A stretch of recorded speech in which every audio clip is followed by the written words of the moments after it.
ressuscitou, ressuscitou. Deus não é homem para que minta, e nem filho do homem para que se arrependa.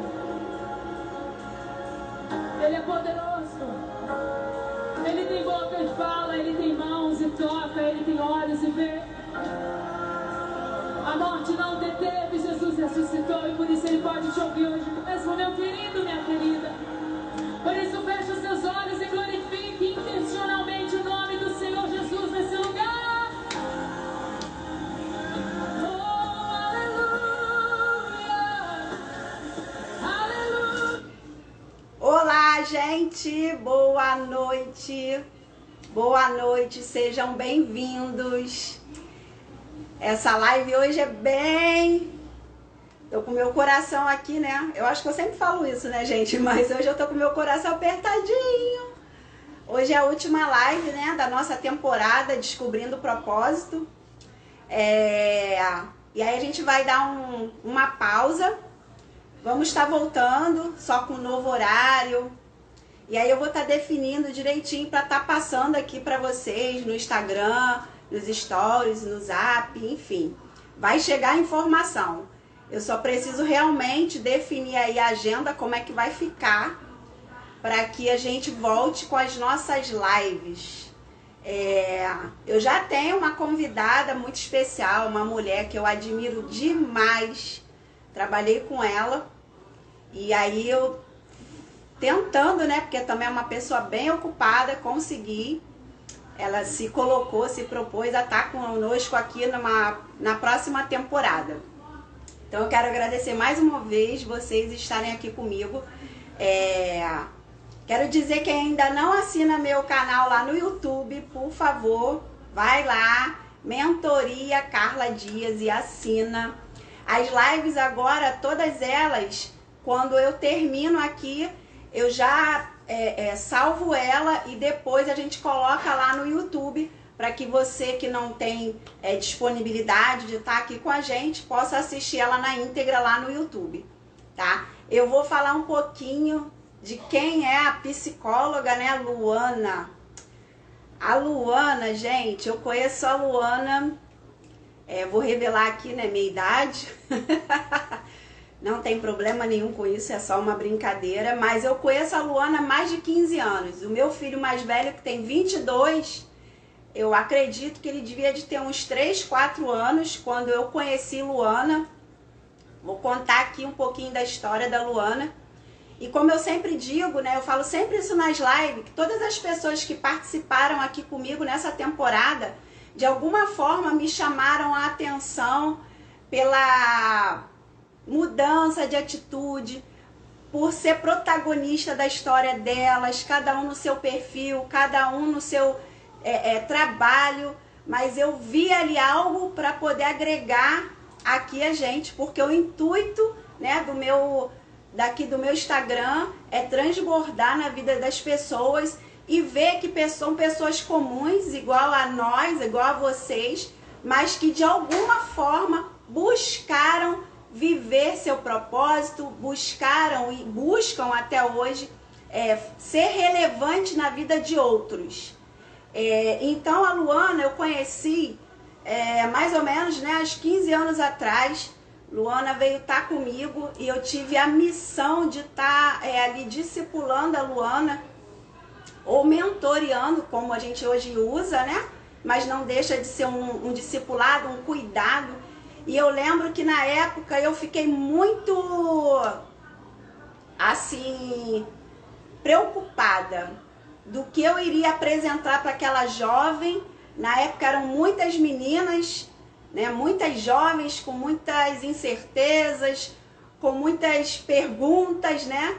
E eu meio assim, eu falei, meu Deus, o que eu tenho para apresentar para essas meninas que venham agregar na vida delas? Mas graças a Deus, como eu sempre digo, a gente pode buscar conteúdo, mas a graça ela vem de Deus.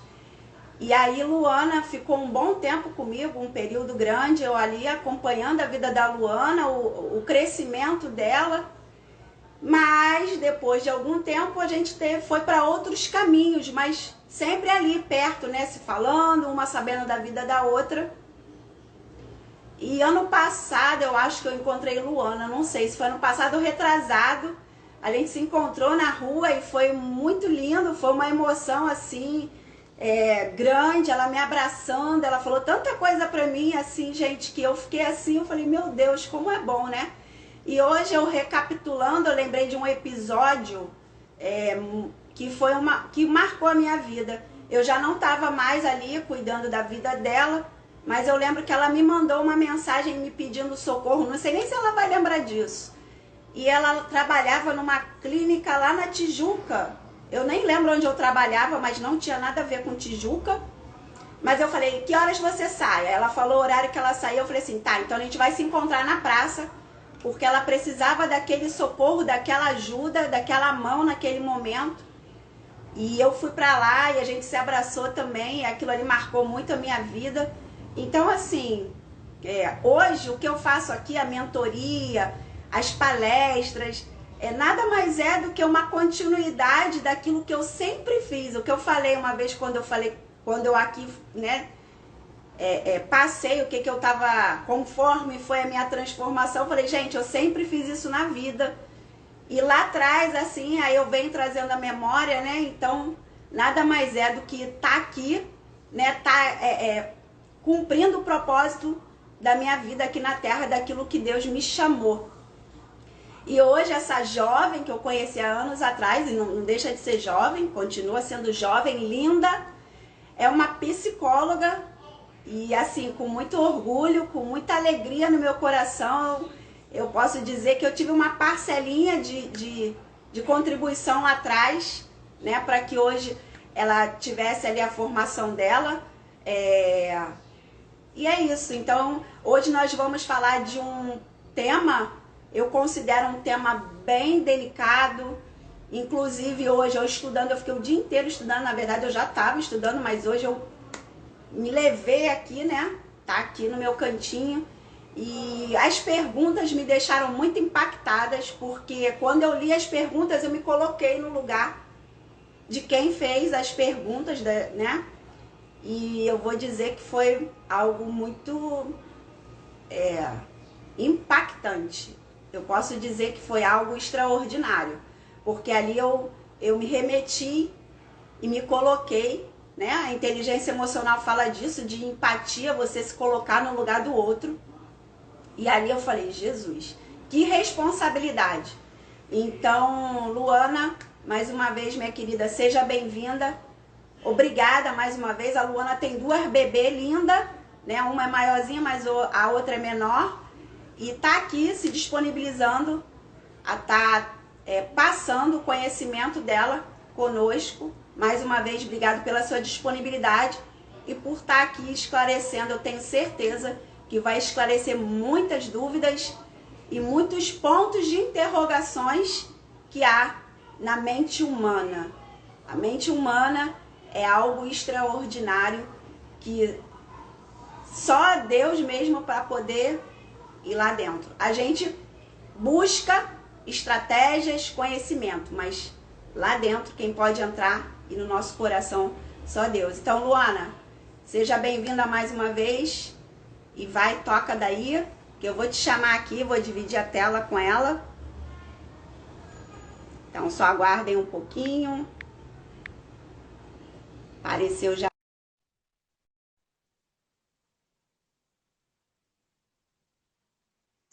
Oi? Olá, boa noite. Tu sabe que eu sou um pouco melosa, né? Eu já estava aqui te ouvindo falando aí do nosso passado, já estava aqui já com o olho cheio d'água, toda emocionada, Eu lembrando fico daquele também. período. Lembrando daquele período e tava aqui assim admirando. Eu falei, nossa, como você tem uma influência muito grande na minha vida, né? Quando eu converso muito assim com as minhas irmãs, né? Sobre você, sobre os nossos discipulados, hoje, né? Vamos usar a palavra mentoria, que a gente já recebeu na vida, eu cito muito você. Eu aprendi muito com você como ser uma esposa. Você é uma referência de esposa para mim, você é uma referência de trabalhadora, você é uma referência de mãe, né? Eu vi de Luana, perto a sua Luana, luta. Oi? segura aí, porque o Júlio tá falando que o vídeo foi encerrado. Alguém tá vendo aí, tá assistindo o vídeo, gente? Passa aí para mim, sem ser a Luana. Quem está aí na live está aparecendo para vocês. Ué. Volta lá. Espera aí, só um minutinho, gente. Está ok. Ah, eu tô vendo. Então tá. Foi o seu, então. Então tá, desculpa. Vamos lá, vai. Nada. Tava dizendo, né, o quanto você foi referência para mim, o quanto pessoas são referências para nossa vida, né? Eu vi sua luta como mãe, como esposa, né, que tem que cuidar do lar, que trabalha. E eu falo muito isso com a Naine e com a Daiane, né? A Carla é uma referência muito grande para mim, né? Eu aprendi com você a minha caminhada, né, com o nosso paizinho, aí eu aprendi muita coisa contigo. E para mim hoje é uma honra estar aqui com você, uma honra receber esse convite, né? Eu confesso que quando você me fez o convite, eu falei, meu Deus, Carla, eu tô recém-formada, acabei de me formar, você já está me chamando para o desafio de uma live, né? E eu achei interessante o tema, né? Descobrindo o seu propósito, né? Falei, meu Deus, como é que eu vou, né, colaborar com a Carla nessa live com esse tema? E na mesma hora, né, o Espírito Santo me falou, fala daquilo que você gosta, daquilo que você sabe que eu te norteei para falar. Trauma da infância. Porque isso é algo que na psicologia me chamou muita atenção. Por que que isso me chamou muita atenção? E tem muito a ver sobre a gente, né? Sobre o ser humano descobrir o propósito dele. Né? Tudo na nossa vida ela tem um início, né? A Gênese ela está em tudo na nossa vida. Nada nasce do nada, nada vem do nada. Nós não somos quem somos do nada, né? Tudo tem uma construção, né? E para a gente entender muito do nosso propósito aqui, né? A gente precisa olhar para trás e entender muitas das coisas lá de trás, porque a gente tende a seguir um movimento de querer sempre avançar, né? A gente só quer avançar, entender o que vai além, entender o que vai chegar, o que vai vir, mas a gente não olha o porquê do nosso estado atual, né? Até porque o que vai vir adiante é reflexo do que foi lá atrás, de como eu estou sendo agora, né? Isso impacta muito, é uma cadeia. Por isso existe passado, presente e futuro, né? E o ser humano ele tem o início dele. O início dele é em que fase? É na fase infantil, né? É na infância que a gente vai construindo muita coisa, né? A criança é como assim uma esponjinha. Ela quando o ser humano quando criança, a criança ela não tem muito do senso, muito não, ela não tem senso moral, ela não tem aquele senso do que é certo, do que é errado. Então tudo que ela vai aprendendo, tudo que ela ouve, o que ela vê, ela vai criando aquela concepção interna dela, vai internalizando aquilo e vai criando as concepções dela, né? A criança ela é uma esponjinha, né? Por isso que a nossa fase na infância, a construção do ser humano na infância é muito importante, né? Então, assim, muitas das vezes a gente não tem paciência, né, com uma pessoa, a gente se relaciona com uma pessoa no trabalho, no casamento, em qualquer das nossas relações sociais, a gente se relaciona, às vezes a gente não tem paciência, não tem empatia, não entende. Hoje eu paro muito para entender, não porque só me formei em psicologia, não, isso era uma coisa que sempre me atravessava. Por que aquela pessoa é assim? Ela tem uma história, ela tem uma construção. Pô, aquela pessoa sempre chata, fala sempre da mesma coisa. Pô, aquela pessoa ali, caraca, nunca se envolve, é retraída sempre, não fala nada, tá sempre fechadinha ali no mundinho dela, ela não combina comigo. Eu sou faladeira, eu sou muito extrovertida, eu me dou com todo mundo, aquela pessoa não vai entrar no meu ciclo social, não, porque ele é assim. E tá vendo? É um ciclo. Às vezes as relações elas não se desenvolvem porque a gente tende a olhar para o outro com uma falta de empatia. E a partir do momento que eu olho para o próximo, entendendo um pouco da vida dele, qual passa, poxa, por que ele é assim? Ele tem uma história. Todos nós temos uma história. E aí seria muito mais fácil da gente se relacionar hoje em dia, né? E eu achei esse tema importante para essa proposta que você trouxe, né? Para descobrindo. Me ajuda. Descobrindo o seu propósito, que na verdade, é o tema, né? De todas as lives, porque o Instagram em si, né? As minhas mentorias, todas elas são baseadas no qual a pessoa descobre o seu propósito. Porque muitas vezes a pessoa não sabe por que ela está aqui. Semana passada nós falamos até de gestão do tempo, e muitas vezes a pessoa está aqui, eu costumo até dizer que tem aquela música que te fala assim, deixa a vida me levar. Ela está ali, deixa a vida me levar, e ela vai. Ela não sabe para onde ela está indo, ela vai com o vento. Então, a partir do momento que você descobre seu propósito, você sabe para onde você quer ir, você tem uma missão, você tem um alvo. Então, esse, a partir do momento que eu virei, né, de Instagram pessoal para profissional, foi exatamente isso, para que pessoas, principalmente mulheres, descobrissem o seu propósito. Por que elas estão aqui? Para que elas também venham ser protagonistas das histórias delas, para que elas quebrem crenças limitantes que muitas vezes impedem delas avançarem. Como hoje mesmo o tema, traumas da infância na vida adulta, porque a gente traz. Por isso, quando eu iniciei falando que quando eu parei para estudar, e falei até com você, eu estava aqui estudando e comecei a remeter muitas coisas lá atrás. Só que hoje eu posso dizer que eu ressignifiquei muitas coisas. Mas, muitas vezes também, quando vem alguns gatilhos, eu percebo que eu ainda preciso melhorar em muitas coisas. Só que hoje, por eu estudar inteligência emocional, eu tenho esse autoconhecimento que muitas que estão aqui ainda não têm. E muitas vezes nem sabem que tem traumas da infância.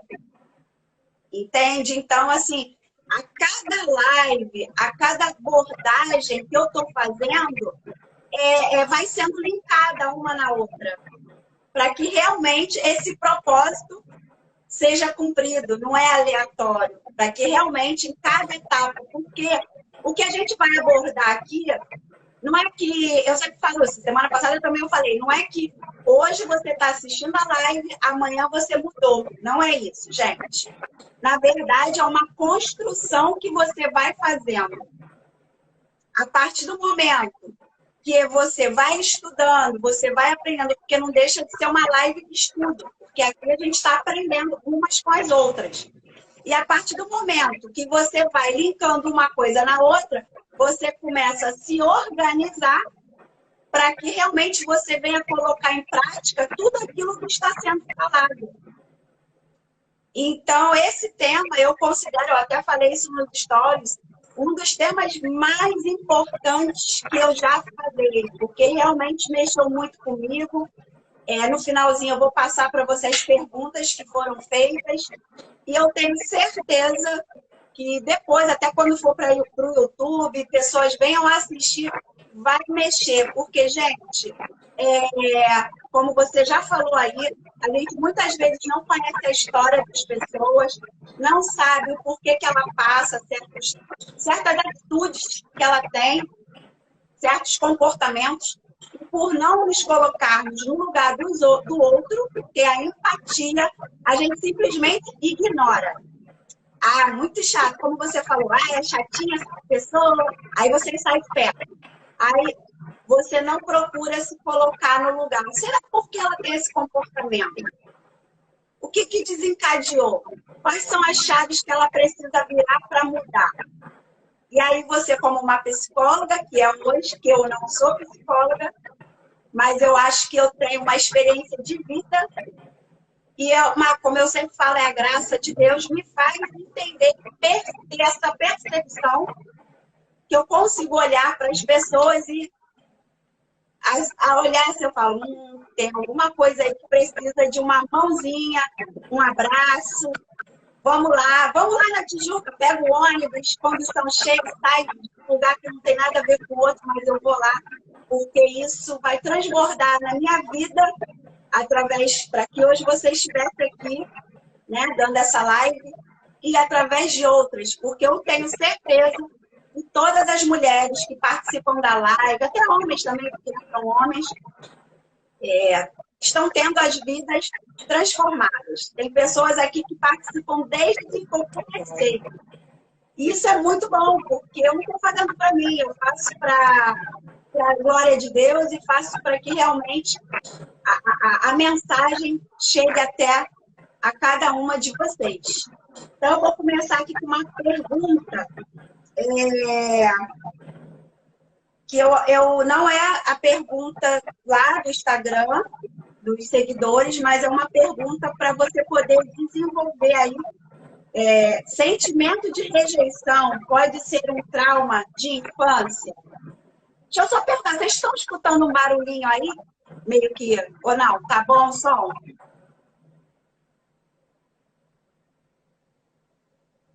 Aqui tá bom. Então tá. Você entendeu o que eu perguntei? Entendi. Tô esperando a galera ver se para ele estava bom também. Pode prosseguir? Tá bom, pode. Tá bom, então. Pode ser. Pode sim. Rejeição pode ser algo que a gente traz da infância, sim. Principalmente por quê? Por quem? Por qual o ciclo social da nossa fase, né, humana, né, familiar, né, com o nosso ser primordial, que são quem? Né, do bebê, da criança, pai e mãe, né, que são os nossos pilares. Eu costumo falar, né, eu acabei de ser mãe, né, há 8 meses eu fui mãe novamente. A maternidade ela é uma coisa que mexe muito comigo. E quando eu converso sobre maternidade, eu falo com muito peso, porque eu costumo falar que a paternidade, a maternidade, né, ser responsável pela vida de uma criança, né, que vai se desenvolver, né, para a sociedade, ela está nas suas mãos, né? A responsabilidade ela é muito grande. E às vezes eu fico pensando assim, meu Deus, o que eu vou entregar para as minhas filhas? Né? Eu estava falando para elas o quanto isso é um fator muito... Eu acho que é o fator mais importante na vida de qualquer ser humano. É quando você é pai, quando você é mãe. Porque é a vida de um ser humano, que é o que constrói os meios sociais, que é o que constrói o mundo, né? Tá na sua mão. Aquilo tá na sua mão. Eu até fiquei perplexa assim agora, pensando, porque eu sempre fico assim quando eu falo de maternidade. Então, quando a criança, ela não gere um bom relacionamento com os pais, no sentido de que, vou dar um exemplo aqui, que vai, talvez, para esclarecer a pergunta. Minha mãe trabalha muito, minha mãe tem uma vida muito corrida, a minha mãe não tem tempo para estar comigo, para me ensinar no dever da escola. A minha mãe não está comigo para me ensinar, a menina, né, a maquiar. Meu pai não está comigo para me ensinar a jogar bola. Né? Quando a gente tem muito essa vida corrida, as crianças elas acabam que por si só criando um sentimento de rejeição, porque ela está absorvendo aquilo ali. O ser primordial da vida dela é o pai, é a mãe. É no âmbito familiar, né? A gente tem vários ciclos sociais durante a vida. O primeiro é dentro da nossa família. E ele é composto pelo ser primordial, que é o pai e a mãe, né? Todo ser humano, ele necessita do afeto. A gente já nasce com essa necessidade do afeto, do amor, né? E se quando aquela figura primordial para mim, ela se ausenta, a minha percepção, né, a partir dos 6 meses de vida do bebê, é quando ele já começa a ter a percepção de rejeição, de saudade, aquele sentimento de castração, de angústia, porque minha mãe ou meu pai não está perto. Então, desde os 6 meses de vida do ser humano, ele já começa a ter essa percepção. Então, a criança ela começa a sentir sentimento de rejeição. Isso é um exemplo. É uma coisa que precisa se dar atenção? Sim. O pai e a mãe estão fazendo por maldade? Não, estão trabalhando. Isso é uma coisa que a gente tem que ter uma visão, a gente tem que ter uma atenção maior dentro de casa. Mas existe também muitas questões assim, palavras que pais usam com filhos. Você não a criança, vamos dar um exemplo. Você pede para tua filha lavar um banheiro, teu filho lavar um banheiro. Vai lá me ajudar a fazer essa coisa aqui, tarefa de casa. Ele vai lá, lava o banheiro. Ele está começando, ele está fazendo. Ele não tem um dever de fazer perfeitamente ou como você espera que ele fizesse. Ele vai fazer a maneira dele. Aí você vai lá, caraca, você não sabe fazer nada, tu fez isso daqui. tá errado, né? A gente, às vezes, não é de maldade, mas nós, como os pais, a gente tem que ter uma atenção para o que a gente fala, o que a gente profere na vida dos nossos filhos, porque isso tem um grande impacto na vida deles, né? E a criança que não... não é sempre, né? Ela vai sentir ter aquele sentimento de rejeição, porque ela ouviu aquilo. Mas é que quando isso é corriqueiro, quando isso acontece sempre com muita repetição, isso torna-se um hábito no relacionamento pais e filhos, aquilo começa a gerar um sentimento de rejeição, que é o que a gente estava falando aí das crianças negativas e limitantes. E elas só se desenvolvem aonde? Na nossa vida adulta, né? Elas começam a tomar vida na nossa infância e os impactos delas se desenvolvem na vida adulta. E a partir dali, aquela criança ela vai começar a olhar aquilo, caramba, né? Da onde eu preciso ter mais. Isso é inconsciente, tá, Carla? Isso é inconsciente. Isso vai gerando na consciência da criança, aquele conteúdo fica latente ali dentro, na fase adulta dela, isso vai manifestar ela de uma certa forma, né? Poxa, da onde eu deveria como é que fala? Ter incentivo, me ensinar coisas, né, que me coloquem para cima, para frente. Eu estava escutando que eu não sabia fazer, que eu não podia fazer, ou que eu estava fazendo errado. No coração dele, na cabeça dele, ele falou, cara, eu estava fazendo o que ela me pediu, eu achei que estava fazendo legal, e o que ele escutou foi, você não sabe fazer, você só faz coisa errada, você é isso, você é aquilo. Então, a criança ela vai crescendo com aquele sentimento de rejeição, né? E isso desencadeia em vários sentimentos. A gente poderia abrir um leque aqui, é um assunto muito extenso mesmo, a gente não tem hora para falar isso tudo, né? Então, vou sintetizar. A criança ela pode levar aquele sentimento de rejeição dela para a vida inteira, né? E ela se sente inferior sempre. Né? Por isso que às vezes você se depara com pessoas nos seus relacionamentos sociais, essa pessoa tem síndrome de perseguição, essa pessoa tem essa mania de se vitimizar para tudo, essa pessoa ela acha que ela não é capaz para nada, sabe? Caramba, vamos olhar a história dessa pessoa, olha como é que foi lá para trás. O pior, eu estou falando assim, mas é engraçado que a responsabilidade de entender isso não é da pessoa entender a minha responsabilidade de entender o porquê que eu sou assim é minha mesma. E quando você começou a falar aí sobre a mentoria e tudo mais, sobre o tema, você destrinchou uma análise, né? Você destrinchou uma terapia, a importância da gente para crescer, né? Descobrindo o nosso propósito, a importância da gente olhar para dentro da gente, para a gente ter um autoconhecimento, entender quem nós somos, porque isso faz todo sentido. Quando você faz uma terapia, quando você desenrola, né, na sua mente aquilo que você está ouvindo de você mesmo, olha, é incrível. Eu falo isso não só porque eu sou psicóloga, mas no lugar também de cliente, de paciente, de analisante.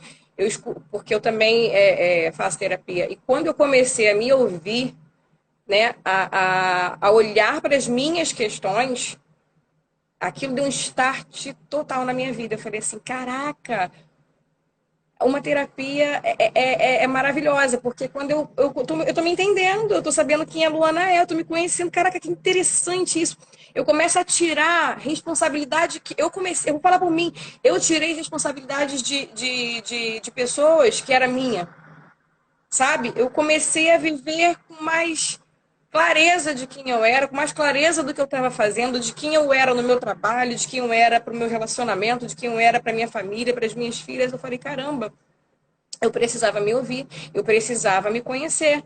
Eu não sou quem a Carla diz quem eu sou, eu não sou quem fulano diz quem eu sou, né? Eu preciso entender quem eu sou. E quando a gente se ouve, é quando a gente entende quem a gente é. Então, assim, você destrinchou uma análise. Não te interrompendo, não interrompendo. Quando você fala quando você sabe quem você é, embora eu não seja psicóloga, quando eu comecei a estudar, levar a sério, levar a fundo a inteligência emocional, eu fiquei uns 3 dias ou mais, meia assim, porque ali eu descobri realmente quem eu era eu comecei a me conhecer, saber minhas limitações, saber onde eu poderia chegar, saber que muitas vezes eu responsabilizava pessoas por ações, como você falou, que eram minhas. Então, a inteligência emocional, ela fala muito disso, de autorresponsabilidade, autoconhecimento, de você ali. Eu gosto muito de, eu falei isso semana passada também, eu gosto muito de ficar parada pensando, me analisando, pontos que eu preciso melhorar, que eu preciso avançar e pontos que eu já avancei, que aí você olha para trás e você pensa, poxa, eu consegui. Não é você só se criticar, não é isso. Mas você olhar e falar, eu estou em construção. A vida é uma construção. Então você olha para trás, você vê o quanto você avançou. Mas aí você se lança outros desafios e aí você vê que precisa e pode avançar muito mais. Exato. Então, muitas vezes os traumas, né, do passado te limitam. E muitas vezes você não sabe que tem. Porque você não para se conhecer. E hoje, uma das coisas boas que eu considero... Peraí, só um minutinho. Eu acho que eu descobri o barulho que está fazendo aqui. Melhorou, eu acho.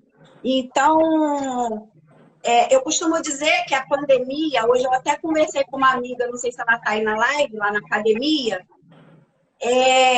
que a gente só olha muitas vezes o lado negativo da pandemia. Claro, teve sim o lado negativo, mas você tem que ressignificar e avançar, porque se você ficar só olhando para trás, você vai ficar parado no tempo. E aí, quando eu olho para a pandemia, eu vi possibilidades na minha vida que até então eu não tinha. Embora eu já estivesse cumprindo o meu propósito, mas eu não tinha essa direção ou tivesse essa clareza, né? Então eu olho e falo, poxa, a pandemia me reinventou, né? Eu me redescobri, mas muitas coisas eu ressignifiquei, deixei, não vou mudar o passado, não tem como o passado passou, a gente não tem como mudar. E aí como é que eu vou fazer uma linda história, uma nova história? Né? Deixa os traumas, eles vão existir. A cicatriz ela vai estar aqui na sua pele, não tem jeito, mas é para você olhar para ela e pensar: eu sobrevivi, e agora eu vou avançar e vou reescrever a minha história. Então, dentro do que você está falando, é isso que eu estou entendendo. Se estiver errado, você me corrija. Correto, tá corretíssimo. Até porque a gente precisa passar pelas coisas negativas da vida também para poder aprender a lidar com as frustrações, não tem jeito. É necessário, né? Se eu conhecer somente o que é bom, como é que eu vou saber lidar com o que é ruim? E quando você fala de ressignificação, é muito interessante isso, porque é um movimento que essa era que a gente vive hoje né, é mediatista, a gente quer tudo para já, a gente não para pensar, a gente não para analisar, a gente não para dar aquela pausa assim. Vamos ressignificar, dar um novo significado, né? O que você falou, o trauma, ele já existe, ele está aí. O que é que eu vou fazer com isso agora? É a famosa história do limão, né? Você pode pegar o limão, fazer uma limonada, né? Ou sentir lá o azedo dele e ficar reclamando fazer cara feia. O que você vai fazer com ele? Né? O limão já tem o significado dele lá, ele é azedo, se eu chupar ele vai ser azedo. Mas eu posso dar um novo significado, eu posso pegar ele, fazer uma limonada, colocar açúcar, tornar ele doce para mim. Então, isso é muito interessante, porque quando a gente dá um novo significado para os traumas, né, que a gente passou, isso é um movimento que a gente faz muito em terapia, né? Colaborar, né, se movimentar a pessoa que está ali na análise a poder ressignificar as questões dela. Ela precisa dar uma questões para os traumas dela, entender. A vida foi dela. Ela precisa ressignificar aquilo. E isso é muito interessante, porque as pessoas não, hoje em dia, com essa correria, com tudo é para já, tudo é assim, a gente não para analisar, raciocinar, pensar né, pontuar as coisas que a gente passou. A gente só quer olhar adiante, a gente só quer ir além. E não dá para avançar, muitas das vezes, sem olhar, e não olhar para o passado. Claro que isso é um assunto pontual, é um assunto pontual. Não é que a gente vai, para aquele assunto, né? Não vai olhar para trás, só segue. Não, a gente precisa olhar muitas das vezes, porque a gente não, é o que você falou. Às vezes a gente não consegue avançar porque a gente não entende muita coisa do passado. E quando a gente destrincha essas coisas do passado, a gente ressignifica muita coisa, a gente aperta o botão do start e a gente decola. É aquele famoso salto de Sofia, né? Às vezes, para dar um salto à frente, a gente tem que pegar o impulso para trás. Então, é muito interessante ressignificar. E voltando à pergunta, né? A rejeição, ela tem um impacto muito grande na infância, sim. Né? E muitas das vezes a gente carrega isso para os nossos relacionamentos, para o nosso casamento, né? Amizade, no trabalho. E o maior impacto da rejeição na nossa vida é na fase infantil e normalmente é no nosso seio familiar, né? Não necessariamente do pai ou da mãe, mas pode ser também para aquela pessoa que assumiu a figura primordial para outra, pessoa que não teve um pai ou uma mãe, é uma tia que cuida, é a avó, né? Aí seria do caso dessa avó, dessa mãe. Alguém que tem uma influência, né, na verdade. Alguém que tem uma grande influência. O trauma é alguém que tem uma influência, às vezes é um irmão mais velho, ele tem ali uma certa autoridade por ser o mais velho da família, e aí você tem uma referência, e às vezes ele não te dá uma oportunidade, só fala, esse irmão mais novo não serve para nada, e aí você também cria aquele bloqueio. Então, sempre é alguém que tem diferença na nossa vida, né? Por causa do impacto do trauma.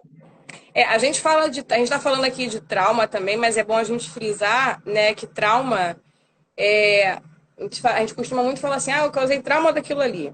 Trauma, nesse contexto que a gente está falando, né, ele tem uma organização, é um fator psicológico que te gerou impacto grande, né? Te gerou um grande impacto psicológico e negativo, né? E ele não é igual para todo mundo, porque às vezes o que causou um trauma para Carla pode ter acontecido comigo também e não ter me causado um trauma.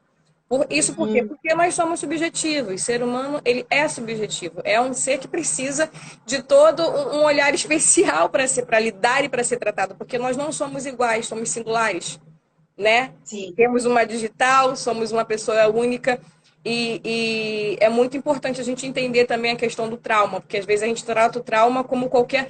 passei aquele negócio aí, tô triste, eu tenho trauma. Não é. É quando ele gera, né, uma situação que causou um impacto psicológico, né, negativo para você, né? Que pode ser para mim e pode não ser para você. A gente passou pela mesma situação, mas para mim foi para você não. Empatia, né? A empatia entra muito nisso.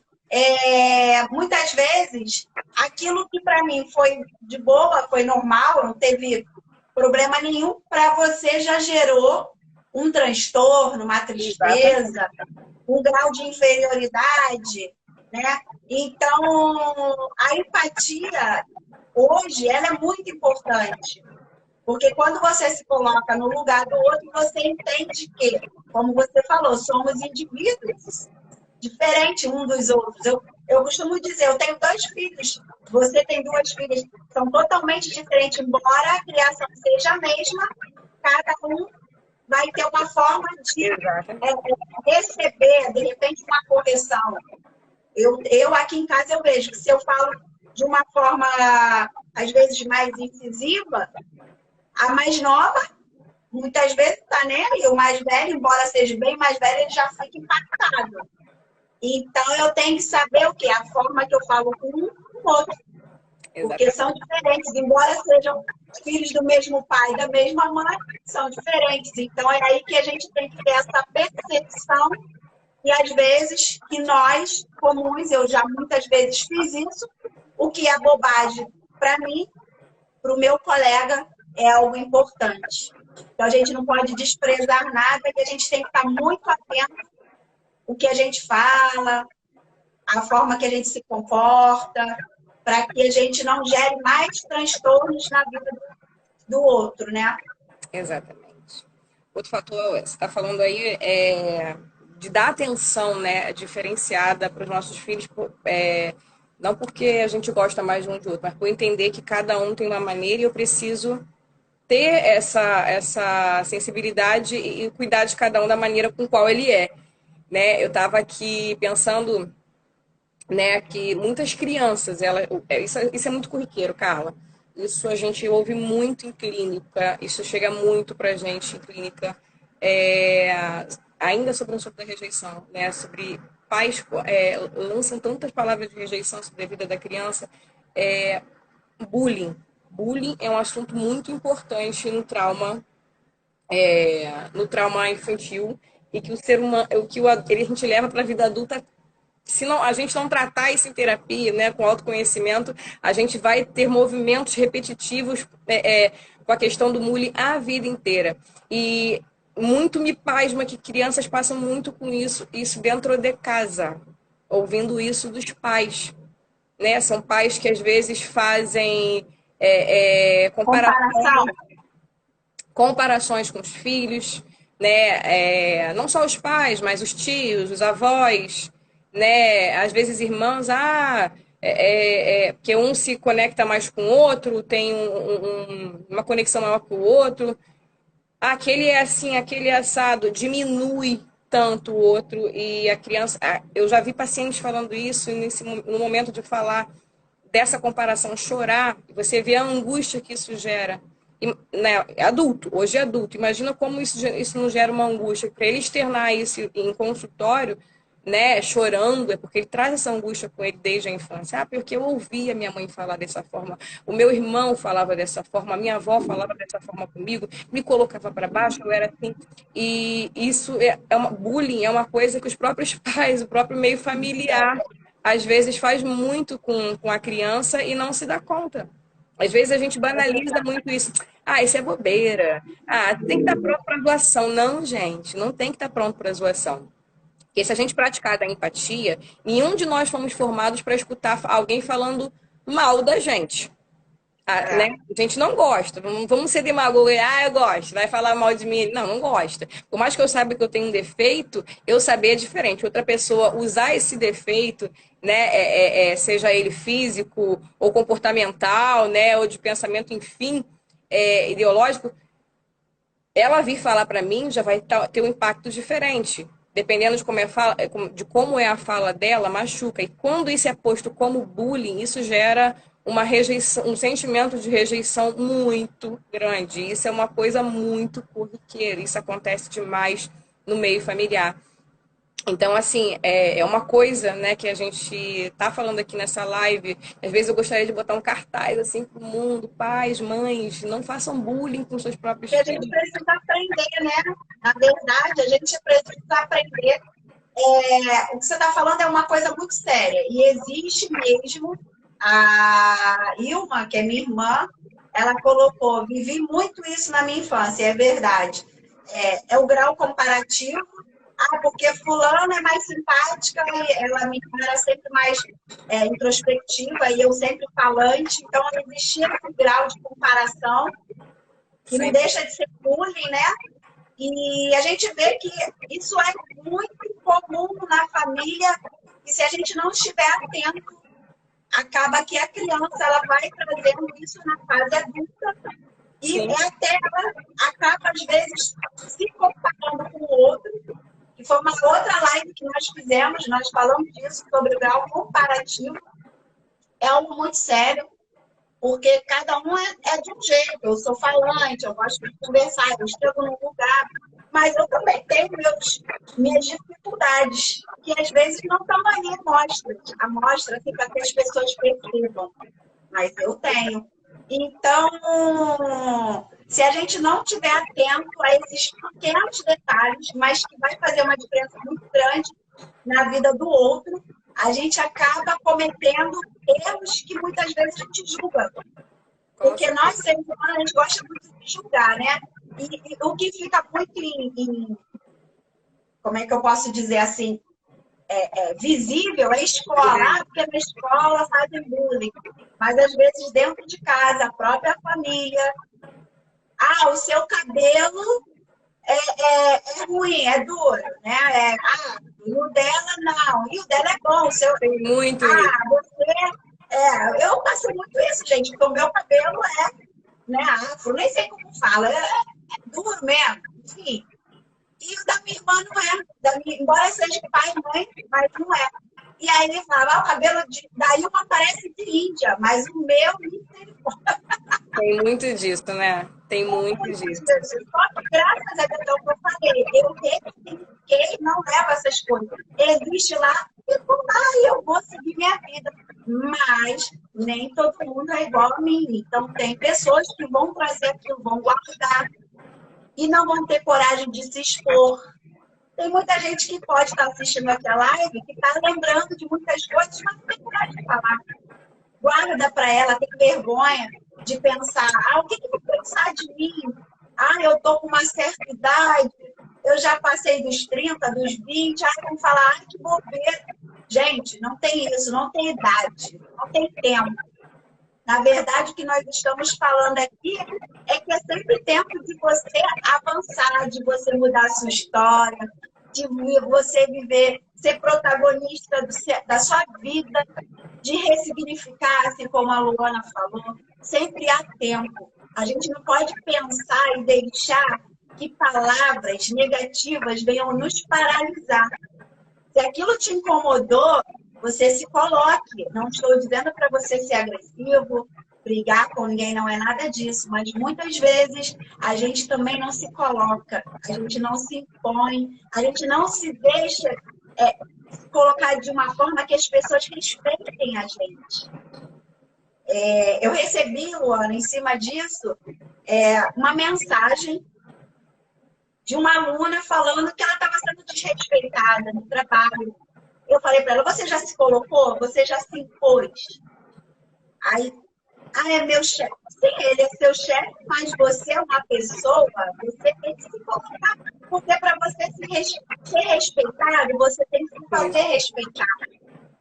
Então, de repente, hoje, você não se coloca nessa posição de ser respeitada pela sua posição, pelo que você acredita, pelo que você é, porque lá atrás alguém falou para você que você não podia, que você era boba, bobinha, ela é boazinha. Isso você vai trazendo lá do passado e hoje você torna uma adulta que tem medo de falar, que tem medo de se colocar, tem medo de colocar até suas ideias, né? Falar, olha, eu penso assim, o que você acha de fazer assim? Essas vezes no trabalho acontece isso.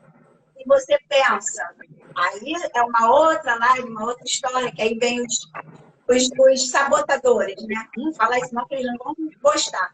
E aí você, por medo de pronunciar, você se cala.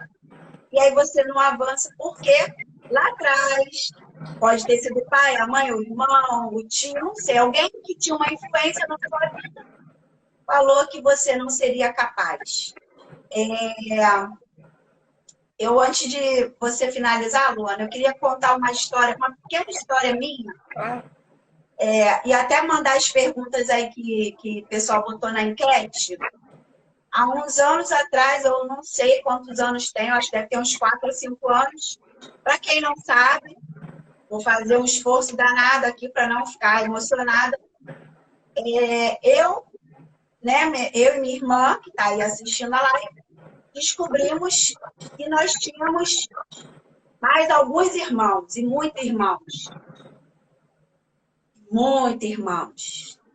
E a minha mãe faleceu, eu tinha apenas 16 anos, ela não teve coragem, né? Talvez a coragem de contar isso para mim, para minhas irmãs. Mas, enfim, a gente, depois de alguns anos, né?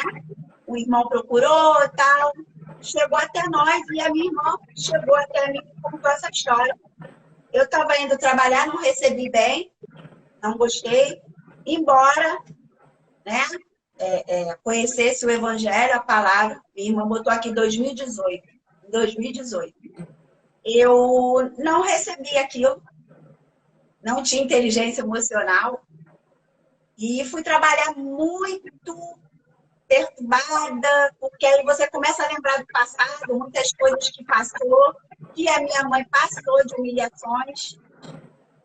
E eu falei, não quero saber, eu vivi até 40 anos, sei lá, quando eu tinha 39, 18. E eu não quero saber, eu não quero. Mas aí, né, o bom de você conhecer o Evangelho, você começa a pensar, e aí pessoas que estão ali na sua vida, que te conhecem, começam a falar, você não é assim. Eu falei, não, mas a minha mãe passou por tanta coisa e a gente não sabia. Mas aí eu fui, depois de um tempo, assim, eu recebi esses muitos irmãos. São mais de 20, gente, são mais de 20. São mais de 20 irmãos. Caramba. É. Imagina o susto. Enfim, a gente se reuniu, né? Foi lindo. Ali houve perdão, ali houve choro. E a gente entendeu que o que passou lá atrás, ninguém tinha culpa daquilo. Nem a minha mãe, nem a mãe deles. Enfim, ninguém tinha culpa, e muito menos a gente. Então, o que eu quero dizer é que com isso tudo que eu estou falando, que nem estava no script, mas eu lembrei, é que você ressignificar isso. Existe sim ali aquela marca, existem uns 20 e poucos irmãos, mas que hoje a gente está aqui, a gente tem 2 ou 3 que a gente tem mais contato, né, eu e minha irmã, mas que a gente está aqui, a gente fez a nossa história, a gente se inventou, a gente avançou, e que naquele momento foi ruim, foi duro.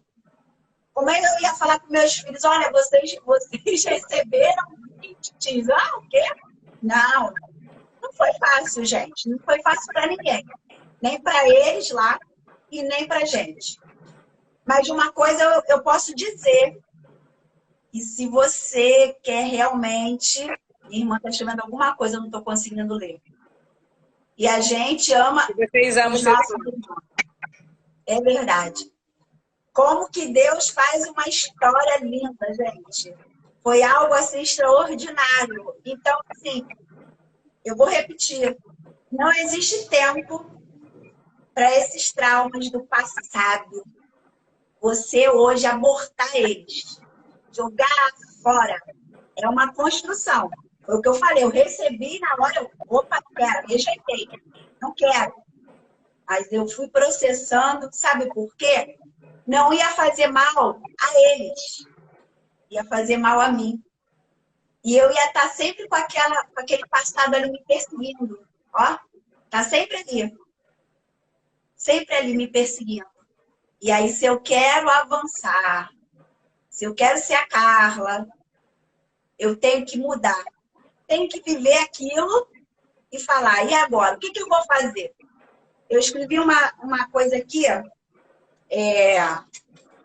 que tem a ver. Não é a dor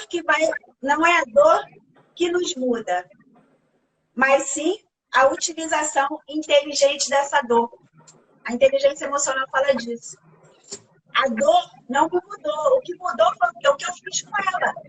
A dor existiu naquele momento, que eu pensei, lembrei de tantas coisas, ainda mais que minha mãe não estava mais ali presente, e nem porque a gente ficou sabendo por ela. Então, existiu aquela dor, enfim.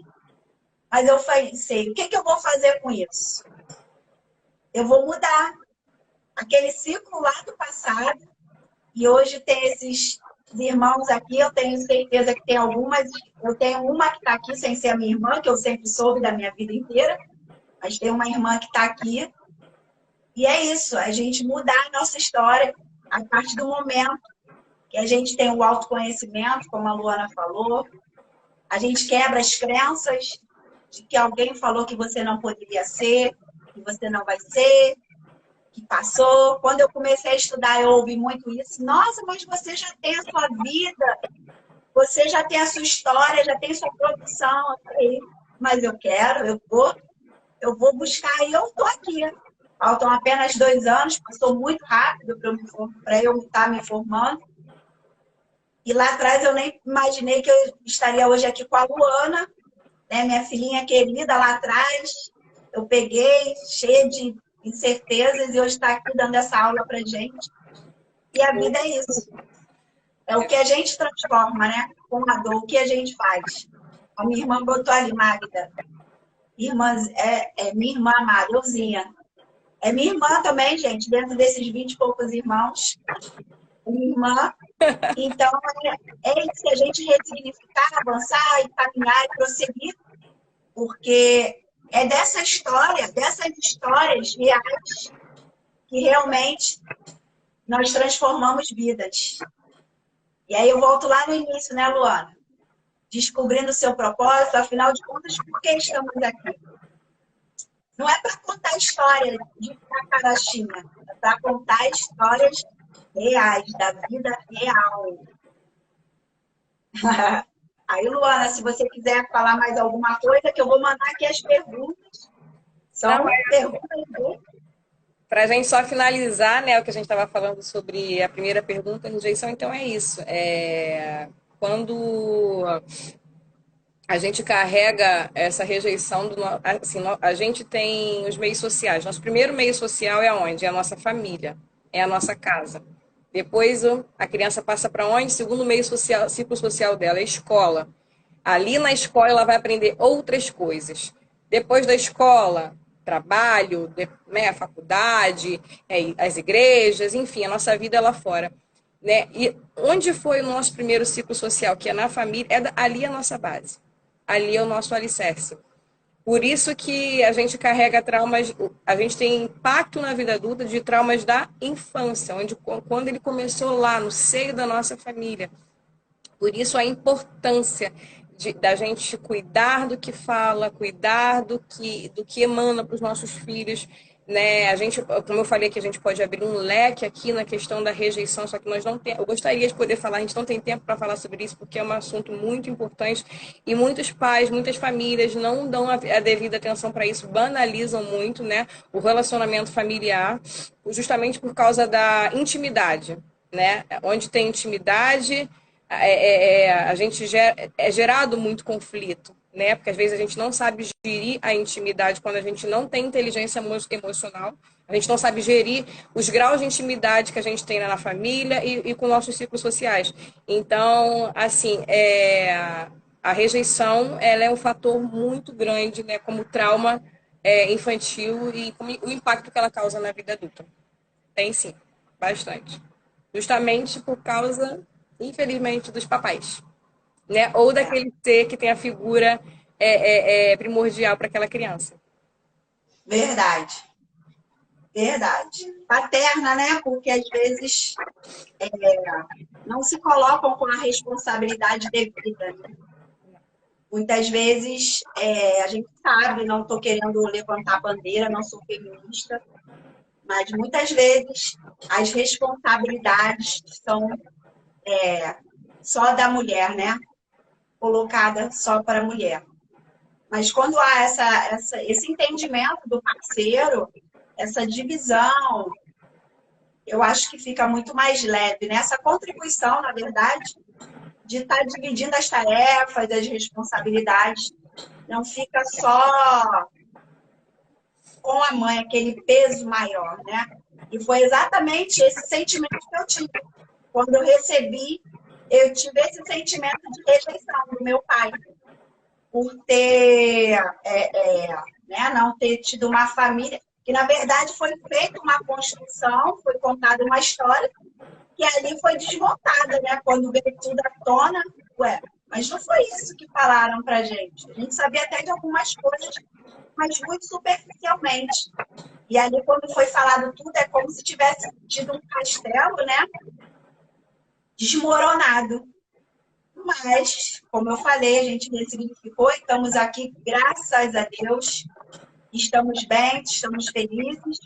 E isso é que importa. O que passou não foi culpa nossa, né? Porque, a princípio, houve até essa culpa. O que nós fizemos? Eu não fiz nada, eu não entrei na vida. Enfim. Mas, muito bom, adorei. E agora eu vou fazer a pergunta aqui. Tem umas perguntas lá do Instagram, que eu fiz a enquetezinha. Vamos lá. Tem bastante pergunta, não sei se vai dar para fazer todas. Mas eu vou fazer uma aqui que eu achei, cara, essa pergunta me tirou assim, eu fiquei, foi a que realmente me impactou. Não me assusta, Carla. Não, eu fui entender. Na verdade, quando eu recebi essa pergunta, eu fui tentar entender. E foi até o que eu falei nos stories. Ela me remeteu, assim, a algo que eu me coloquei no lugar da pessoa.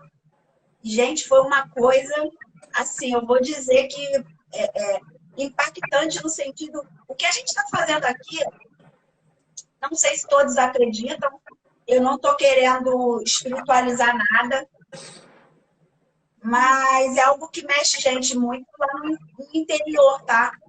Não é algo fácil, não é de você falar, de você se expor, de você vencer, porque quando você vence esses traumas, você dá o primeiro passo, você está dizendo para você mesma que você pode, você consegue, você deseja. Então, só o fato de você estar aqui em cima desse tema não é fácil.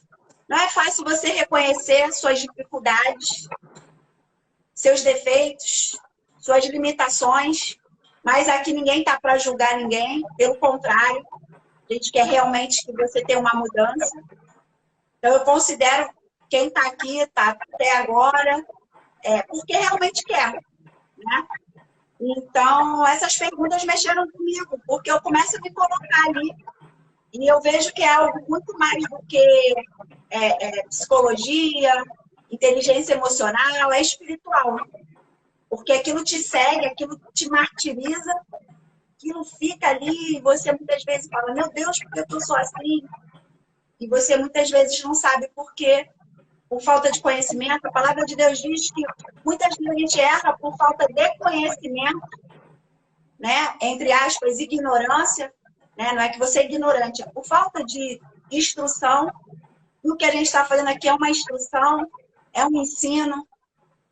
E aí, realmente, essas perguntas me deixaram bem assim. Mas eu tenho certeza que é bom para a gente cresce também, Luana. A gente fortalece. As lives todas são para realmente a gente aprender, exercitar, executar, avançar e ir para cima. Então, vamos lá. Essa primeira pergunta, deixa eu ler aqui. A falta de amor dos pais na infância pode resultar em mitomania? Pode. Não é uma regra, né? Mitomania que você falou? Mitomania? Isso, mitomania. A mitomania é uma patologia, né? Quando a mentira ela é acentuada, né? Ela sai da normalidade, né? E ela vira uma patologia. Pode sim, não é uma regra, né? Mas a falta de amor dos pais pode gerar uma mitomania na criança, né? E ela carregar isso para a vida adulta dela, sim, por quê? A gente retorna ao que a gente já estava falando anteriormente, né? A gente pode até entrar na questão da rejeição.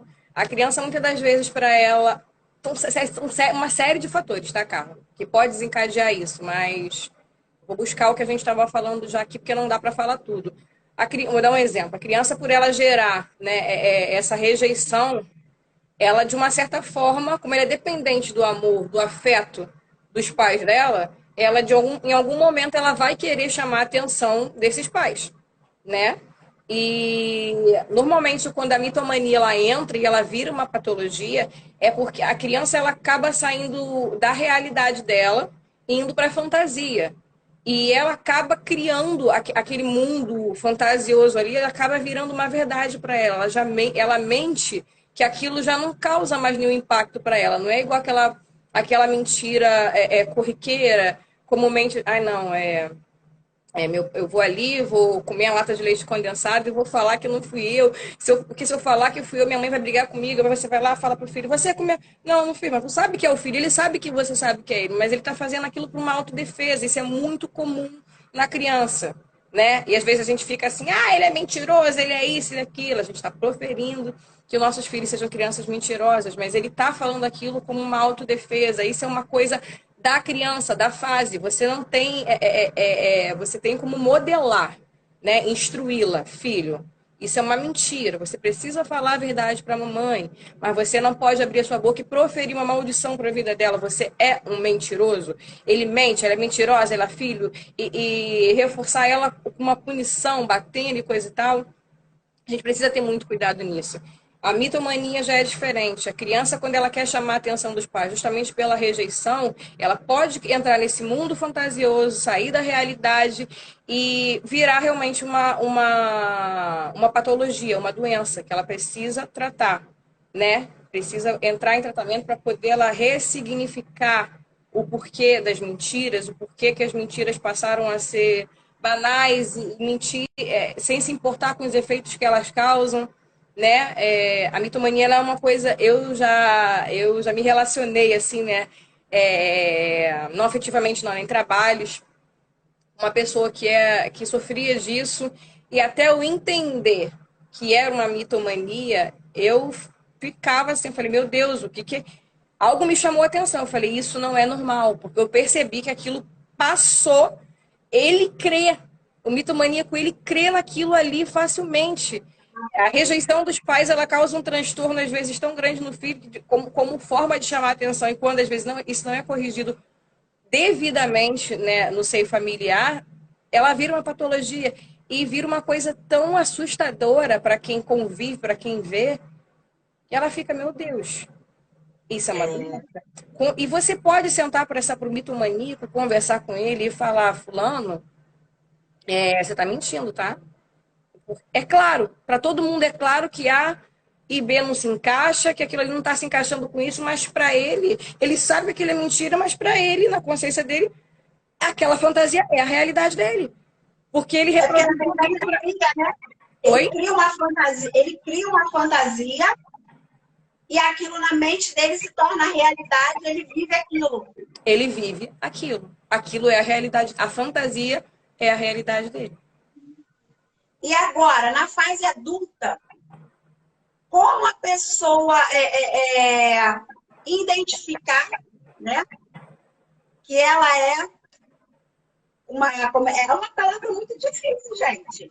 Mitomaníaca, vamos dizer assim. Como é que ela identifica? Porque tem gente, eu vou falar assim de uma forma clara não, mas corriqueira para as pessoas entenderem. Porque tem muita gente que eu tenho certeza que nunca ouviu falar dessa palavra. É uma palavra bem científica, né? Tem gente que tem aquela má fama. Aí lá vem um mentiroso. Eu já ouvi muito essa. Lá vem o MacGyver. Quem não sabe quem é MacGyver? Aquele filme que era muito... Aí as pessoas falam assim, ih, veio o MacGyver. Eu, gente, uma fase de adolescente, de jovem lá na net, aí tinha uns colegas, gente, de 20 anos atrás, as pessoas já falavam, ih, lá veio o MacGyver. Mas como a pessoa, ela identificar que ela tem essa patologia, vamos dizer assim, e como ajudar essa pessoa para que isso mude? É aquilo, né? Muitas das vezes, só um minutinho.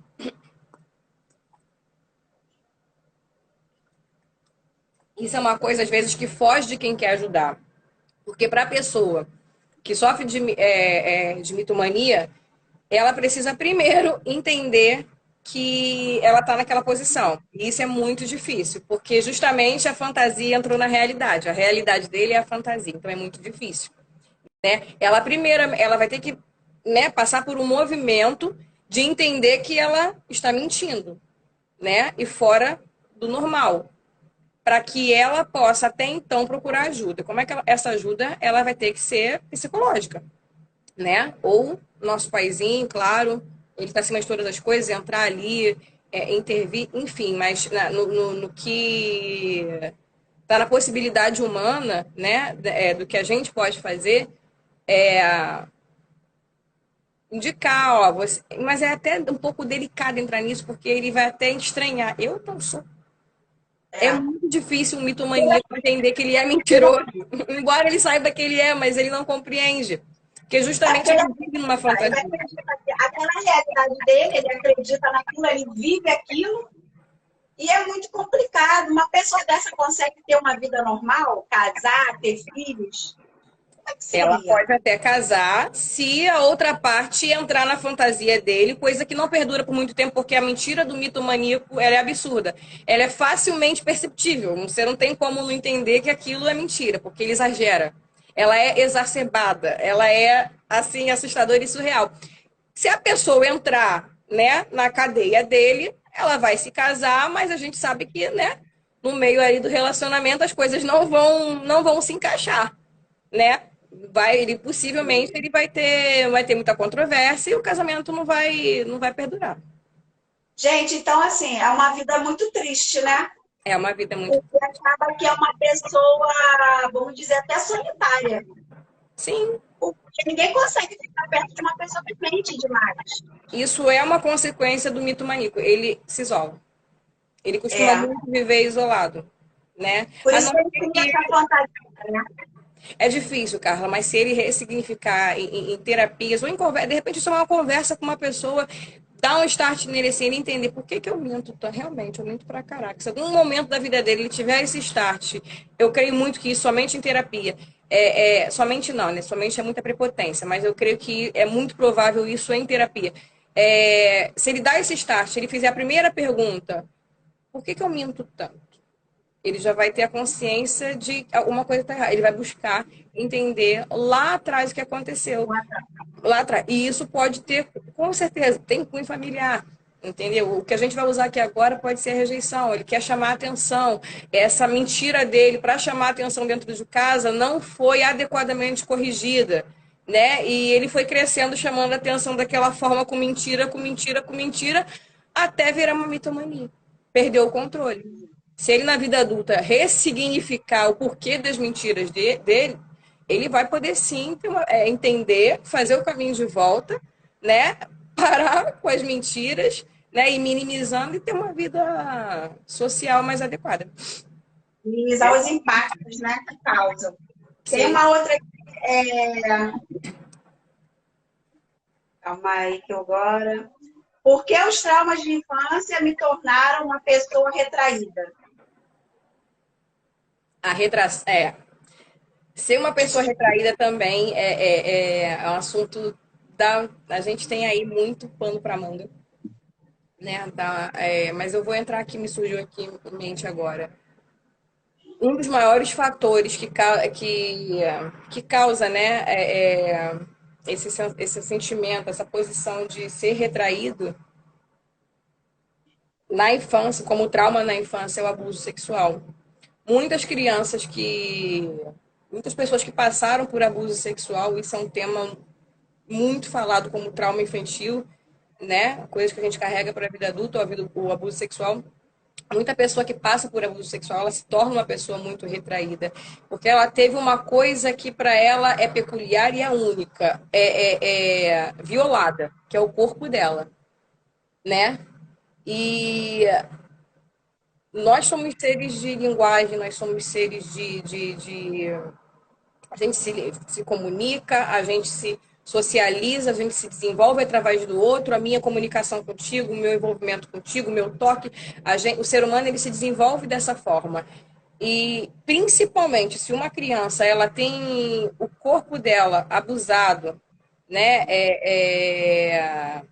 ela tem algo na linguagem dela, na cognição dela abusada, isso vai causar muito uma retração nela. Ela vai se tornar um adulto muito retraído, né?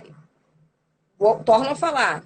Tem muita coisa para falar em cima disso, mas eu achei interessante a gente trazer isso, porque o abuso sexual ele é um dos fatores, assim, 90% em clínica que a gente vê sobre trauma infantil, que o adulto carrega, né, para a vida dele. Assim como também a questão do bullying dentro de casa. Eu posso também me tornar uma pessoa retraída porque eu fui rejeitada pelos meus pais me diminuíram o meu cabelo, eles diminuíram a minha dança. A gente está vendo aí, eu odeio Big Brother, tá? Sempre odiei Big Brother. E esse ano eu paguei com a minha língua e comecei a ver Big Brother porque alguns comportamentos me chamaram a atenção. Eu falei, eu vou assistir esse ano porque tem alguns comportamentos ali que eu gosto muito de analisar. Eu fui analisar, observar alguns relacionamentos ou comportamentos. E tava vendo que uma menina, né, a Jade Picon, ela não dança. E eu tava vendo as pessoas falando ali, ela não dança em nenhuma festa, e fui ver nas redes sociais todo mundo caindo em cima disso, foi um tema maçante em cima da menina. E depois alguém da família dela se pronunciou, né, os administradores das redes sociais dela se pronunciou, dizendo por que que ela não dança. Porque quando ela foi tentar dançar, não sei, parece que em alguma rede social, ela não foi bem, caíram maçante em cima daquilo e essa menina hoje não dança. Ela não dança, ela não expõe a dança dela, porque isso foi um trauma para ela, porque ela não dança mais. Medo de julgamento. Medo de julgamento, né? E a gente carrega muito isso da família, dos amigos, dos colegas, a gente carrega isso o tempo inteiro, né? Então, assim, se a gente tem o nosso corpo violado, se a gente tem uma característica que a gente considera legal na gente, vem alguém e joga um balde de água fria na nossa cabeça, eu olho assim, ué, mas não tá legal? Se eu não tenho autoconhecimento, eu não tenho aquela introjeção, não tenho aquele olhar para dentro de mim e falar. Não é sobre o que ele fala, é sobre a minha dança, sobre o que eu gosto de fazer. Não é sobre a minha roupa, não é sobre quem eu sou. Eu vou me retrair. Isso é um fator também. Muitas pessoas são retraídas por conta disso. Muitas pessoas são retraídas por conta de abuso sexual que passaram na infância, né? Teve o corpo dela violado e isso torna muitas pessoas tímidas. Tem muita gente que é tímida por conta disso. O abuso sexual é uma agressão muito forte na vida de uma criança, né? Na vida de um adulto. O adulto que carrega um abuso sexual, tem pessoas que ressignificam isso? Tem muito. Um dia eu estava vendo aí histórias de famosos que passaram por abusos sexuais, né, na infância, e hoje são as pessoas que são, mas quando você olha algumas características assim marcantes, você fala assim, caramba, teve porque, não cabe eu falar aqui agora, mas teve porque trouxe daquele abuso, né? Mas tem pessoas que sabem lidar com isso, mas pessoas que ainda não têm autoconhecimento, não sabem lidar com isso, não entendem porque elas são retraídas, sofrem com isso. Pessoas retraídas sofrem muito porque às vezes elas têm o desejo de eu estou numa festa, eu quero dançar, eu quero brincar com as minhas colegas ali, eu estou numa roda de amigos, eu quero me expor de uma maneira, eu quero colocar a minha visão, mas eu tenho medo de julgamento, eu tenho medo daquele toque, eu fui violada, então eu não vou me colocar, sabe? Isso acontece muito. Então, para a gente finalizar, vou fazer uma última pergunta e acho que eu não consegui fazer. Depois eu vou responder nas caixinhas, lá na caixinha de perguntas, ou depois no próprio feed, tá, gente? Ninguém vai ficar sem resposta, não, só por conta do tempo. Para a gente finalizar, como curar essas feridas? Eu acho que a gente já até falou, mas para a gente poder finalizar, como curar essas feridas? Esses traumas do passado, né? Hoje na vida adulta. Bom, como psicóloga, eu não poderia dar outra resposta. Como psicóloga, a resposta que eu tenho é bem clara, né? Procurando ajuda profissional, né? É muito diferente a gente conversar com um amigo que entende a gente, alguém que a gente se identifica e falar das nossas dores. É muito diferente a gente apresentar essas dores para um profissional preparado para cuidar, né? Daquilo que você está passando. A gente é tão subjetivo, o ser humano é tão subjetivo, que eu posso até ousar dizer que nem o psicólogo, quando eu falo preparado, eu acho até muito prepotente. Mas a gente está andando ali, a gente está caminhando, né, nessa ciência aí para poder ajudar a pessoa na construção mental dela. Porque, Carla, a gente é muito subjetivo. O ser humano, ele é muito subjetivo. Uma pessoa, ela pode se tratar com o mesmo problema que o seu de uma forma muito diferente do que você trata. Sabe? Você e eu passamos pela mesma coisa, mas quando a gente está em clínica ou com alguém que entende a gente recebe o tratamento de uma forma muito diferente. Então, assim, é muito subjetivo, tá? Mas a princípio é fazer isso aí, né? Esse movimento de quem está aqui na live hoje para poder se instruir, entender o que é autoconhecimento, né? Ficar a par aí do propósito, né? da gente aqui, entender qual é o nosso propósito. né, nos nossos meios sociais, o que a gente está fazendo aqui, quem nós somos, o porquê. Eu acho muito interessante e muito importante que a gente possa ter uma visão profissional sobre o que a gente passa. Terapia desvela muita coisa que a gente não sabe, do que a gente pensa. Se não quer fazer terapia, procura andar com pessoas que têm o que te acrescentar, né? Porque às vezes a gente só anda com pessoas que colocam a gente para baixo, pessoas que às vezes veem um potencial em você, mas elas não querem dar palavras de ânimo. A gente tem pessoas que gostam de colocar a gente para baixo no nosso meio social. Então, a inteligência emocional também, isso cabe muito na inteligência profissional. Seja seleto com quem você anda, com quem você conversa, para quem você fala dos seus propósitos, dos seus planos, né? Para quem você revela as suas conquistas, né? Porque isso é saúde mental, gente. Isso é saúde mental, porque às vezes a gente fala tudo, conversa com qualquer pessoa e a pessoa vem, não sabe nada, vem com uns negócios que começa a desconstruir o que você está construindo e você ainda não tem o autoconhecimento da coisa, mas você está no caminho, aquela pessoa tem um dom até de te tirar do prumo. Você sai do Sim. prumo, aquilo já mexe ali com a tua mente, sabe? E você já... Caraca, já começa a criar um monte de coisa, já sai do que você estava fazendo. Então, assim, a saúde mental é muito importante. Hoje a gente vê a mídia maçando em cima de cuidar do corpo, da estética, né, o cabelo, a aparência, sobre ter. A gente vê a mídia cuidando muito sobre ter. Esse movimento após a pandemia, a gente tem visto muito essa coisa das pessoas buscando ajuda ajuda emocional, né? E essa parte da psicologia ela ficou até mais visível, né? Porque as pessoas estão começando a buscar ajuda porque não tem jeito. O cenário que a gente está vivendo aí ataca a nossa saúde mental realmente. E às vezes a gente está tão ligado nessa coisa de cuidar do corpo, cuidar do cabelo, cuidar das unhas. A gente tem agora dente, tem coisa pro dente, tem coisa pro cílio e tudo. Daqui a pouco a gente não é nem mais a gente. Quando a gente vê, a gente está montado. E a gente esquece do primordial, a nossa saúde mental, né? Verdade. Não tem como. Para a gente poder crescer, se curar, né? Se curar, se autocurar, eu acho um pouco difícil, porque a gente não pode nada sozinho, a gente depende muito um do outro. Eu sou psicóloga, mas o meu primeiro movimento para tudo na vida vem do meu pai, vem do meu Senhor, né?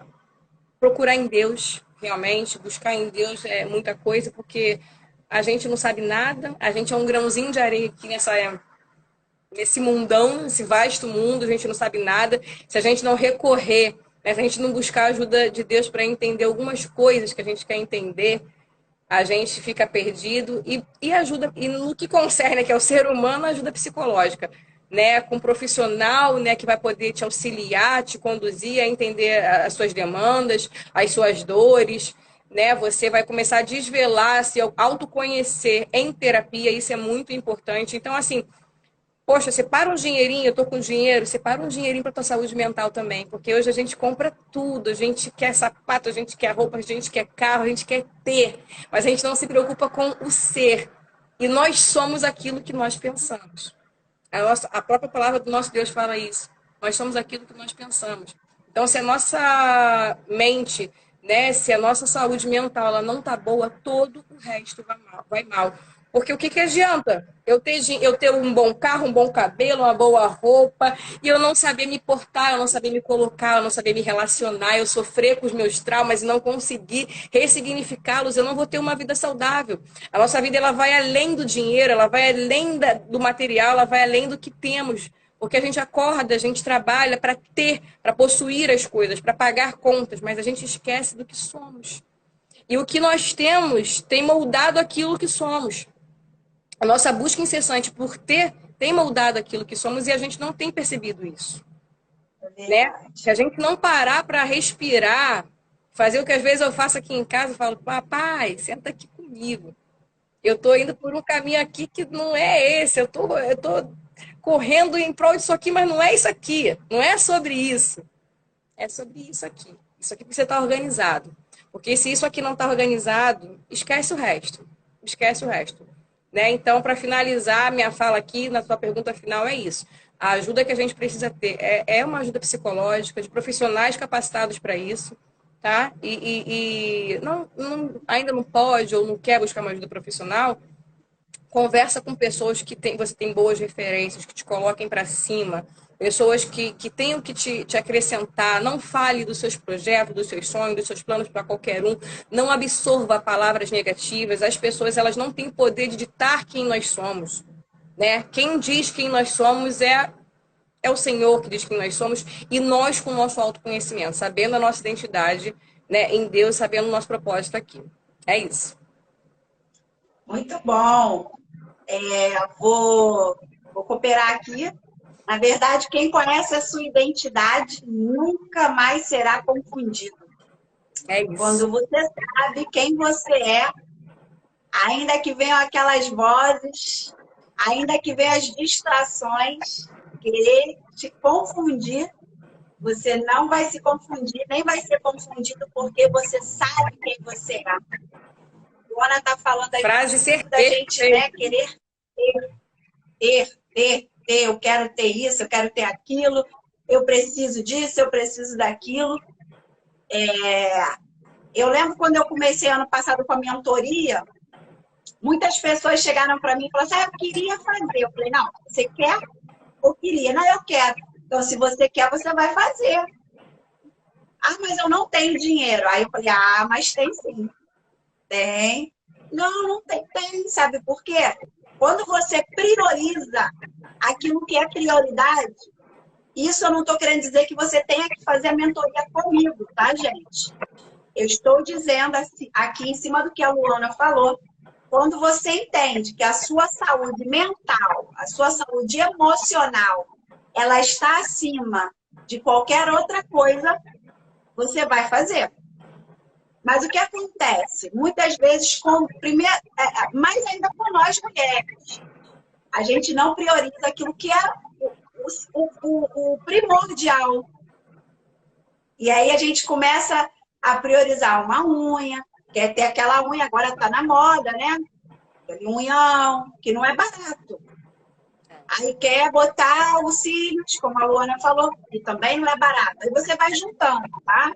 Isso eu vou falar por alto, sem daqui, cento e pouco, porque existe a manutenção.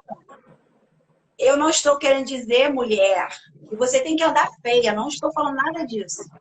Até porque a mentoria, uma sessão de psicologia não vai durar a sua vida inteira. Mas existe aquele momento que você prioriza o que é prioridade.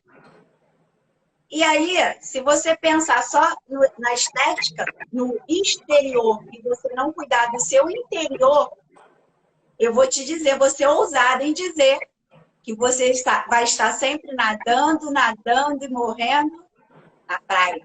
Exatamente. Então, assim, quando eu comecei a estudar, foi um investimento, porque tudo na nossa vida é um investimento. A sua saúde mental é um investimento. Então, invista em você, invista no seu interior, porque quando você investe no seu interior, você transborda. Você não vai nem precisar de cílios, nada disso, porque você vai estar tão linda, vai estar irradiando. O que aconteceu? Aconteceu que eu estou me conhecendo, eu sei onde eu posso chegar. Olha o olhar, o brilho no olhar. E aí você vai começar a impactar as pessoas, as mulheres, os homens que estiver perto de você. Nossa, que mulher linda! É o famoso brilho próprio, né? Exatamente. Porque tem muita gente correndo atrás daquilo que é estética e não muda. Sabe por quê? Porque quando você se olha no espelho, você não está vendo o seu olhar brilhando. E é sobre isso que a gente está falando aqui. Quando você começa a investir na sua saúde mental e começa a investir no seu autoconhecimento, foi o que eu falei lá no início, quando eu comecei a estudar e parei para me entender, para me conhecer, gente, eu fiquei bugada. Eu fiquei, caramba, meu Deus. E aí, hoje eu estou aqui, eu não estou me engrandecendo, não. Pelo contrário. É porque lá atrás eu descobri e eu estou passando para vocês. Eu quero que outras também. Né? A vida é um rio. A gente dá e a gente recebe. Sempre falo isso. A gente dá e recebe. E isso é assim, conforme você está recebendo, você está se enchendo. Aí você transborda e começa a impactar outros. Então, assim, Luana, mais uma vez, obrigada demais. Eu que Foi agradeço. benção. Eu tenho certeza que foi algo impactante, foi algo transformador, mas assim como nós falamos, não dá tempo de falar, de abordar todos os temas, a gente já tem mais de uma hora, é uma live bem extensa, mas eu julguei necessário falar essas coisas. É a nossa última da temporada, assim como eu falei lá no início, nós vamos voltar. Tem algumas coisas, alguns movimentos para acontecer, mas eu ainda não posso falar, porque ainda não tem a data ainda, mas vai rolar aí, vai rolar umas palestras, e a gente vai voltar com as mentorias, e aí vamos ter lugares fixos para as pessoas poderem estar indo, gente, vocês estarem recebendo a palestra, pode durar 3 horas, 4 horas, e a gente vai estar ali se confraternizando, conversando, batendo papo. De repente, vou levar convidados, vai estar a Luana, pode estar a Lu, pode estar o Anderson, que fez a live comigo. Todos esses professores, psicólogos. Teve a Rose também, que foi a primeira que fez, protagonizou a história dela, linda, maravilhosa, quebrou crenças, venceu os medos. E é isso. E aí a gente vai se organizar de novo para poder fazer um horário. Eu volto a estudar após esse feriadão aí. Então, realmente, à noite eu não vou conseguir fazer mais, mas eu vou fazer uma enquete para ver o melhor horário, para que vocês estejam aqui conosco, recebendo mais conteúdos. Então, assim, agradeço demais. Não esqueçam de ir lá no meu canal, Mentoria Carla Dias no YouTube. Essa live, alguém perguntou lá no início, ia ficar gravada. Ela vai ficar lá no YouTube.